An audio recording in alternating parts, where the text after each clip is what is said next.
உண்மையிலேயே ரொம்ப இன்ட்ரெஸ்டா இருக்கு சார். அந்த அளவுக்கு அவரு இதுல என்ன ஒரு பெரிய விஷயம்னா, சொல்லுங்க. அந்த ரூ. 100 பணத்த வாங்கிட்டு அவர் நடிச்சு குடுத்தாரு பாருங்க. குடுத்தாருங்க. அந்த அந்த பெருந்தன்மை. மாரி கலைஞன் வந்து ஏன் அந்த மாரி பண்றான்னா, அந்த சினிமா மேல ஒரு மோகம் தீராத தீராத மோகம். அவர் அந்த அளவுக்கு நேசிச்சிருக்காரு. நேசிக்கிறாரு. பிறவி எப்பவுமே நடிகர்னு சொல்றது அவரு. பிறவி நடிகர்ன்னு சொல்றத விட, நடிப்புக்குன்னே பிறந்தவர். பிறந்தவர்.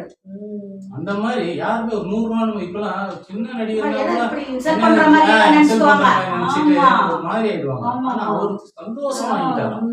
100 வாங்கிட்டு சந்தோஷமாயிட்டு படத்த முடிச்ச பிறகுதான் சொன்னேன். அப்ப கூட அவர் சொன்னாராம், பிசினஸ்லாம் முடிச்ச பிறகு எனக்கு குடுங்க சொன்னாராம். படம்னா அவர் பிசினஸ்லாம் ஆன இதுல இருந்து ஒண்ணு தெரியுது சார். அவர் வந்து பணத்துக்கு அடிமையாகல. அவர் வந்து நடிப்புக்கு தான் முக்கியத்துவம் கொடுத்து அடிமையானது அவர் நடிப்புக்கு. கண்டிப்பா. அவர் வந்து கடைசி வரைக்கும் நடிப்பு நடிப்பு நடிப்பு நடிப்பு நடிப்பு அதுதான் அவருக்கு. அதனாலதான் அவருக்கு பேரு புகழ். 300 படம் ஹிட் கொடுத்தவங்க.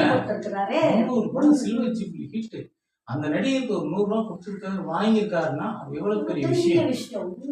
அதனால நம்ம சிவாஜி சார் வந்து எப்பயும் மறக்க முடியாது. இந்த மாதிரி விஷயங்கள் அவருக்கு ஒரு விஷயம் நான் சொல்ற விஷயம் 1980ல இருந்து இப்படி ஒரு விஷயம் நடந்துட்டு இருக்கு. ஒரு காலகட்டத்துல 92ல இப்படி இந்த நரசிம்மர் படத்தை இருக்கு. அதுக்கப்புறம் உலக நாயகன் கமலஹாசன் சார் வந்து தேவர் மகன் படத்துல 2 பேரும் இணைஞ்சு நடிச்சிருக்காங்க. நடிச்சு இவ்வளவு சம்பளம் என்னன்னு சொல்லி இவர் வந்து ஒரு வார்த்தை கூட கடைசி கேட்கவே இல்லை. ஆமா, ஒரு வார்த்தை கூட கேட்கவே இல்லை. சம்பளத்தை வந்து அவர் சொன்ன எல்லாரும் இவ்வளவுதான் எனக்கு சம்பளம் வந்து அப்ப கூட நிர்பந்தம் பண்ணவே கிடையாது. ஆமா, இது வரைக்கும் எனக்கு இவ்வளவு சம்பளம் கொடுத்து தேவர் மகன் படத்துக்கு நிர்பந்தம் கிடையாது. அவர் சொன்ன விஷயங்கள் என்னன்னா, இவ்வளவு கஷ்டப்பட்டு இவ்வளவு பட்ஜெட் போட்டு எடுக்கிறப்பா எனக்கு வந்து சம்பளம் முன்னாடி கொடுக்குறாங்க, அது உனக்கு ஏதாவது செலவுக்கு இடைஞ்சலா இருக்கும். இந்த பணத்தை வந்து எனக்கு பிசினஸ்லாம் முடிச்ச பிறகு உனக்கு திருப்தியானப்ப நான் கொடுப்பா சொல்லி இந்த மாதிரி எல்லாம் ஒரு நடிகர் பறக்க முடியாது சார். இப்ப இருக்கிறவங்க உள்ள நுழையும் போதே அக்ரிமெண்ட்ல இவ்வளவு பணம் கொடுத்தாதான் கால் எடுத்து வைக்கிற மாதிரி எல்லாம் நம்ம கேள்விப்படுறோம் சார். கண்டிப்பா அந்த காலகட்டத்தில் விஷயங்கள் கேள்விப்படுறோம். ஆனா இவர் வந்து சிவாஜி சார் சொன்ன ஒரு சின்ன பச்சை படம் வயசான பெரியவங்க வரைக்கும் தெரியும்.